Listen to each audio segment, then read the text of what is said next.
last week, Parliament was very dramatic. There was drama all over. Your hands were full, but it's fairly quiet today.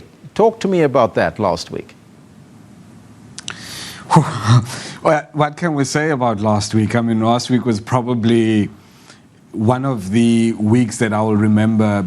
You know, I think any journalist that was in Parliament last week, it will be the kind of week that you will remember for the rest of your life. You know, much later when we take pension and retire and we start writing books and all of those kinds of things, I'm sure the events of last week will feature quite prominently in many a book that will be written by many a journalist that was in Parliament last week.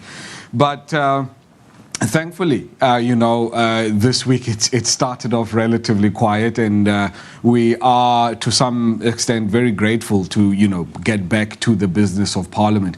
As you were saying a little bit earlier on, we're going to have a debate of national importance today to deal with the matters raised by the students last week, about free education, about fees must fall. So we expect that debate to be quite lively. As you've also mentioned, Elvis, some student leaders will be present, but they are expected to be up in the gallery, witnessing the debate, unlike last week where, they were actually on the steps of the National Assembly. So, yeah, we're grateful to have a quiet week, but as I said, last week was the kind of week that will live for very long in many minds of journalists here in Parliament. Elvis. Now, the presidency said no fees increases for 2016, and some universities have even cancelled the registration fees. So what are some of the other issues that will be debated today?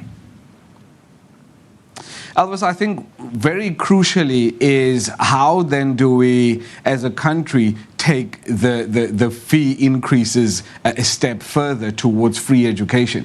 As you understand that the ANC had already said that the issue of free education is one of its policies adopted, I think, in 2007 at the Polokwane conference. So it's just always been a matter of how it is implemented. And I think we are now at that stage where the conversation starts talking or dealing with a lot more looking ahead, looking into the future to say, right, we are here now. The students have raised this concern. How do we implement a policy that will, in the end, stand South Africa in very good stead? Imagine in a country of 55 million, more or less, where children who do qualify to go to university with good enough grades are able to go to tertiary institutions like universities, and they're able to study for free and then come back with their degrees and come and plow back into the economy.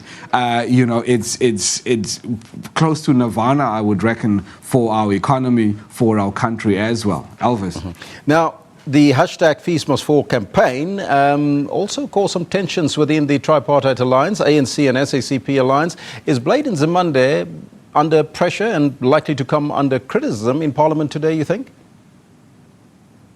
Oh, Elvis, yeah. He's likely to come under all kinds of criticism today. What this campaign, or the hashtag Fees Must Fall campaign, have shown is once again has shown just how opportunistic political parties are. Before the students began with their uprising, political parties, not a single one of them was actually vocal on the issue of free education. The students then raised the matter. They've gone about it in a way that was very constructive to a very large extent, and now everybody is talking about it. So, and political parties will be looking, obviously, to try and wiggle their way into this debate and try and make themselves a part of it, because obviously, as you know, it's politics, and parties will obviously try to woo some of the student leaders, to try and appeal to some of them, to say, hey man, we are the party that actually does carry your interests at heart. So, and to a very large extent, what we're likely to see from today onwards and going forwards, we do have elections next year, is that political parties are going to be criticizing and are going to be hammering not only Blade Nzimande, the education minister, but also the ANC government on the issue of free education, because obviously it is in the interest of political parties to be seen as to be doing something about free education for students in the country. Elvis. Lukhanyo, thank you so much. That was SABC reporter Lukhanyo Calata joining us from Parliament in Cape Town. But right now it's time to hand over to Eben Jansen for in-depth interviews and analysis. Over to you, Eben.